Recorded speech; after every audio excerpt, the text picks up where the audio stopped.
राष्ट्रीय stainless steel नीति और राष्ट्रीय एंटी करोजन मिशन की मांग, जंग करोजन से होने वाले 12 लाख रुपए करोड़ के वार्षिक नुकसान को रोकने पर जोर। मुंबई, 1 जुलाई। देश को हर वर्ष जंग करोजन के कारण लगभग 12 लाख रुपए करोड़ के आर्थिक नुकसान, बढ़ते आयात और विनिर्माण क्षमता के कम उपयोग जैसी चुनौतियों का सामना करना पड़ रहा है। ऐसे में भारत के स्टेनलेस स्टील उद्योग ने मंगलवार को केंद्र सरकार से राष्ट्रीय स्टेनलेस स्टील नीति नेशनल स्टेनलेस स्टील पॉलिसी और राष्ट्रीय एंटी करोजन नीति नेशनल एंटी कोरोजन पॉलिसी लागू करने की मांग की, ताकि घरेलू विनिर्माण को मजबूती मिले, कच्चे माल की सुरक्षा सुनिश्चित हो और देश भर में बुनियादी ढांचे में जंग रोधी कोरोजन रेजिस्टेंट सामग्री के उपयोग को बढ़ावा दिया जा सके। यह मांग Indian stainless steel development association (ISSDA) और global stainless steel expo (GSSE) के बीच घोषित रणनीतिक साझेदारी के अवसर पर उठाई गई। इस कार्यक्रम का आयोजन विर्गो कम्युनिकेशंस एंड एग्जीबिशंस प्रा. लिमिटेड द्वारा किया गया। उद्योग जगत के नेताओं ने बताया कि भारत में स्टेनलेस स्टील उत्पादन की स्थापित क्षमता लगभग 75 लाख टन है, लेकिन वर्तमान में इसका केवल 60-65% ही उपयोग हो रहा है। वहीं घरेलू मांग का लगभग 25-28% हिस्सा अब भी आयात, विशेषकर चीन से पूरा किया जा रहा है। इस अवसर पर ISSDA के अध्यक्ष राजामणि कृष्णमूर्ति ने कहा कि भारत के पास स्टेनलेस स्टील क्षेत्र में वैश्विक नेतृत्व हासिल करने की उत्पादन क्षमता और तकनीकी विशेषज्ञता मौजूद है, लेकिन इसके लिए ठोस नीतिगत समर्थन आवश्यक है। उन्होंने कहा, आज स्टेनलेस स्टील उद्योग 2 बड़ी चुनौतियों का सामना कर रहा है: सस्ते आयात और अलग नीति के अभाव का। स्टेनलेस स्टील को अभी भी सामान्य स्टील की श्रेणी में रखा जाता है, जबकि इसकी निर्माण प्रक्रिया, कच्चे माल की आवश्यकता और उपयोग के क्षेत्र पूरी तरह अलग हैं। एक अलग राष्ट्रीय स्टेनलेस स्टील नीति कच्चे माल की उपलब्धता सुनिश्चित करेगी, निवेश को प्रोत्साहित करेगी और भारत को वैल्यू एडेड स्टेनलेस स्टील का वैश्विक केंद्र बनाने में मदद करेगी। कृष्णमूर्ति ने बताया कि भारत में प्रति व्यक्ति स्टेनलेस स्टील की खपत केवल 3.5 किलोग्राम है, जबकि वैश्विक औसत 6 से 7 किलोग्राम है। उन्होंने कहा, यदि भारत केवल वैश्विक औसत तक पहुंच जाए तो अतिरिक्त 30 से 40 लाख टन उत्पादन क्षमता की आवश्यकता होगी। केंद्र सरकार द्वारा बुनियादी ढांचे, रेलवे, शहरी विकास, नवीकरणीय ऊर्जा और विनिर्माण क्षेत्र में किए जा रहे निवेश के साथ स्टेनलेस स्टील टिकाऊ और दीर्घकालिक परिसंपत्तियों के निर्माण में महत्वपूर्ण भूमिका निभा सकता है तथा बड़े पैमाने पर रोजगार और निवेश को बढ़ावा दे सकता है। करोजन को देश की अर्थव्यवस्था पर एक मूक बोझ बताते हुए कृष्णमूर्ति ने कहा कि भारत अपने सकल घरेलू उत्पाद (GDP) का लगभग 4% यानी करीब 12 लाख रुपए करोड़ हर वर्ष सार्वजनिक बुनियादी ढांचे, परिवहन, औद्योगिक परिसंपत्तियों और उपयोगिता सेवाओं में जंग के कारण गंवा देता है। कृष्णमूर्ति ने कहा, इस नुकसान का बड़ा हिस्सा रोका जा सकता है। राष्ट्रीय एंटी करोजन नीति के माध्यम से जीवन चक्र आधारित लाइफ साइकिल बेस्ड इंफ्रास्ट्रक्चर योजना को बढ़ावा मिलेगा और विशेष रूप से भारत के विशाल तटीय क्षेत्रों में जंग रोधी सामग्रियों के उपयोग को प्रोत्साहन मिलेगा, जहां स्टेनलेस स्टील अधिक टिकाऊ, कम रखरखाव वाला और आर्थिक रूप से बेहतर विकल्प है। As you all know, GSSE is a global stainless steel expo, and we have this dedicated event to serve the stainless steel sector, to bring all the stakeholders together and increase, bring them together to see how they can really increase their business, how they can interact with global and national user industry, and also how can we impart knowledge. So we feel coming together of ISDA and Virgo is very, very significant, because together we will be using ISDA's expertise as an industry leader, as an apex body, and their expertise to bring it together, and also our experience of organizing exhibition, which will together help the stainless steel industry to expand. See, one of the reasons for partnering with Virgo is capable. There are strengths and weaknesses of someone. So Virgo is capable of creating an infrastructure for people to participate. Our strength is to curate that with our knowledge, and we can bring international players here, because we are the official representative of Nickel Institute, Molybdenum International Molybdenum Association. And we are a member of World Stainless, and you would have seen our NSE list, where Tim Collins is also a member of this NSE, who is the World Stainless Secretary General. So we wanted to bring, and not only that, the inroads into the government, because government normally shakes hands with a non-profit body or industry body. So we wanted to encash that particular opportunity through ISDA, where we have got the support of Ministry of Steel, our parent ministry.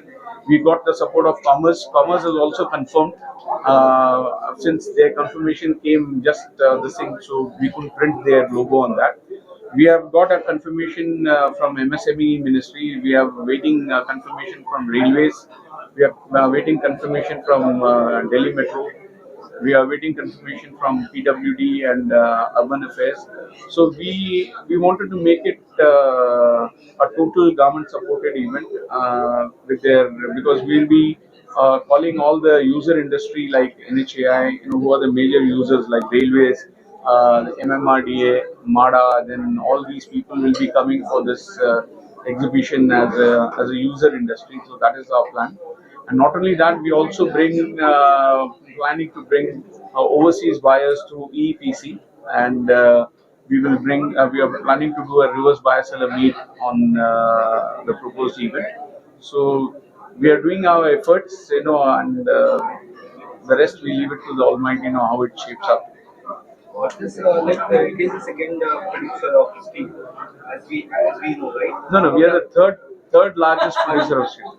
Sir थोड़ा हिंदी में बता देंगे कि जो बताया स्थान के कार्यक्रम हम जो आज कर रहे हैं, ये कार्यक्रम का मेन उद्देश्य क्या है? जैसे दो बड़ी बॉडी साथ में आ रही है और देश में जिस तरह से स्टेनलेस स्टील की जो खपत हो रही है उसको बढ़ाने की तरफ क्या उद्देश्य है, उसके ऊपर थोड़ा सा जोर डालेंगे सर।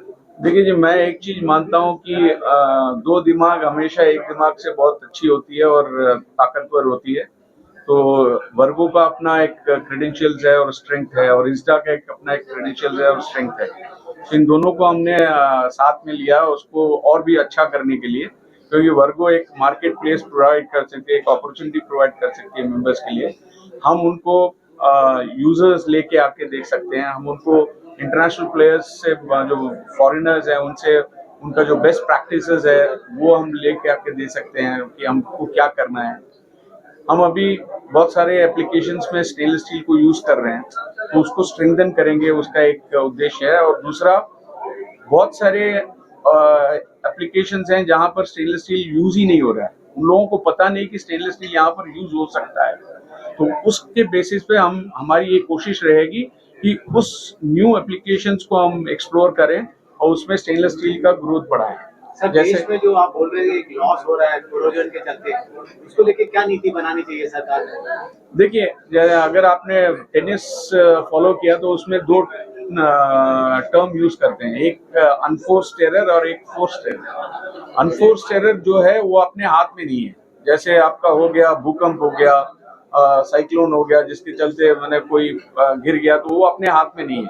जो भी डैमेज होगा उसके थ्रू से जहाँ डैमेज होगा वो अपने हाथ में नहीं है। बट जो अपने हाथ में है, जिसको हम सही कर सकते हैं, वो है कोरोजन। क्योंकि कोरोजन क्यों होता है? कोरोजन, अगर आप कोस्टल एरिया में नॉर्मल माइल्ड स्टील को यूज करेंगे तो कोरोजन होगा। कोरोजन के लिए कोरोजन प्रोटेक्शन जो स्टेनलेस स्टील है उसको यूज करना चाहिए उस एरिया में।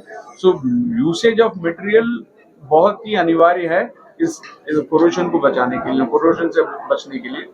और दूसरी बात यह है कि 12 लाख करोड़ अपना इंफ्रास्ट्रक्चर का इन्वेस्टमेंट बजट अलॉटेड हुआ है और 12 लाख करोड़ अपना कोरोजन लॉस है। तो ये ऐसा हो गया कि बैलेंस शीट एक जगह एसेट हो गया, एक जगह लायबिलिटी हो गया पूरा। अनीता जी ये बताएंगे कि ये ISDA के साथ GSSC साथ में आ रहे हैं, तो उससे ये फ्रेमवर्क में क्या बनेगा कि दोनों के ये बॉडीज के साथ में आने में GSSC को देश में किस तरह के जो यूजर्स हैं, जो कंपनियां हैं, उसको लाने का एक बहुत बढ़िया प्लेटफॉर्म होगा। यस, सी GSSC ऑलरेडी एक प्लेटफॉर्म बन गया है। अभी हमको प्लेटफॉर्म को स्ट्रेंथन करना है, और वो प्लेटफॉर्म को स्ट्रेंथन इसलिए करने के लिए जो ISDA का जो सपोर्ट हमको मिला है वो एक बहुत स्ट्रॉन्ग पार्टनरशिप होगा। उनका जो मार्केट इंटेलिजेंस और उनका जो लीडरशिप और इंफॉर्मेशन नॉलेज जो उनके पास है कि ग्लोबली क्या टेक्नोलॉजी आ रहा है और इंडिया में क्या लैकिंग है, इंडिया को स्टेनलेस स्टील का कंजम्पशन बढ़ाने के लिए क्या करना चाहिए, तो वो इंटेलिजेंस जब आएगा हम अपने प्लेटफॉर्म को यूज करेंगे उसके सोल्यूशन ढूंढने के लिए, and all the stakeholders को साथ में लेके आने के लिए, इवन गवर्नमेंट को साथ में लेके आएंगे। इंटरनेशनली अगर इतने सारे लोग अगर इंडिया में आएंगे, सारे पार्टिसिपेंट्स वहाँ पे हैं, तो गवर्नमेंट को भी एक फोरम मिलेगा कि हमको भी एक फोरम मिलेगा, गवर्नमेंट को लेके आके उनसे बात कर सकते हैं। सो वो एक बहुत स्ट्रॉन्ग पार्टनरशिप हम दोनों अपने अपने एक्सपर्टीज लेके आके करेंगे। और कैपिटा खपत बढ़ाने की तरफ ये एक कदम है।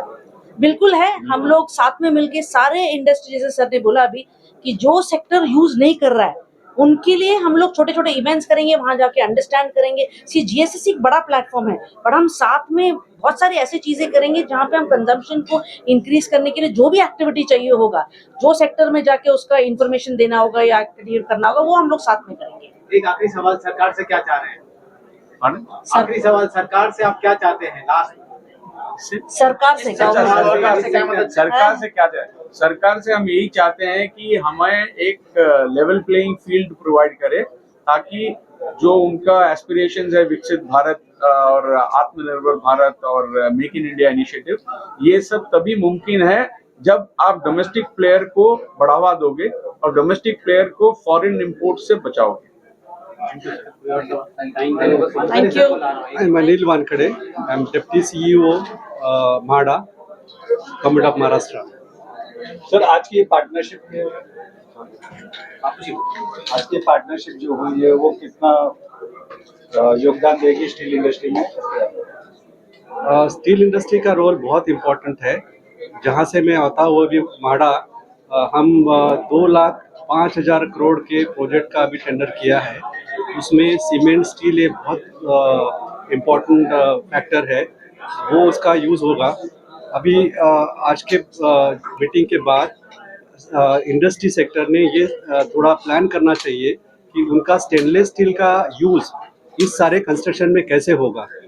तो उस बारे में इनका कोई प्लेटफॉर्म तैयार होगा, गवर्नमेंट के लेवल पे भी इसका डिस्कशन होगा। तो ज़्यादा से ज़्यादा स्टेनलेस स्टील का यूज़ कैसे हो सकता है, इसके बारे में कोशिश होगी। सर जैसे कि आज बताया गया कि काफ़ी पॉलिसीज में चेंजेस लाने की ज़रूरत है और वो लाने से काफ़ी कॉस्ट कम होएगा और इंडिया में इंपोर्ट करने की ज़रूरत नहीं पड़ेगी, हम इंडिया में बना पाएंगे। जी, इसमें स्टेनलेस स्टील या सीमेंट या इस सारे मटेरियल में जो कंपटीशन होता है बाहर के कंपनी के साथ होता है, चाइना या बाकी जो कंट्रीज है उनका प्रोडक्शन कॉस्ट काफ़ी कम होता है। उसके बहुत सारे कारण हैं जिसकी वजह से उनका जो कॉस्ट कम होता है, इसलिए उनका इंपोर्ट कॉस्ट भी कम होता है। तो गवर्नमेंट के लेवल पे भी अभी काफ़ी डिस्कशन हो रहा है कि ये जो इंटरनेशनल कंपटीशन है, इसको हम हमारे जो वेंडर्स है उसको एट पार कैसे लाया जाए, जिसकी वजह से यहाँ इंडिया में जो स्टील प्रोडक्शन होगा, इस सारे इंडस्ट्रीज को कैसे सपोर्ट दिया जाए और कैसे कॉस्ट कॉम्पिटिटिव हो, उसके बारे में काफ़ी सारी strategies government of India level पे हो रही है और उसकी वजह से इंडस्ट्री को बहुत फ़ायदा होगा। My expectation from the events are about cost competitiveness of the product. This product, there is no doubt it is very useful and very, very important that in the coastal climate, such material should be used. However, the competitiveness of this product is required to be looked into, and in case some sweetener are to be infused by government, I think that also should be done so that the indigenous product will be given more important, and most of the project infrastructure project are going to use this product. Thank you.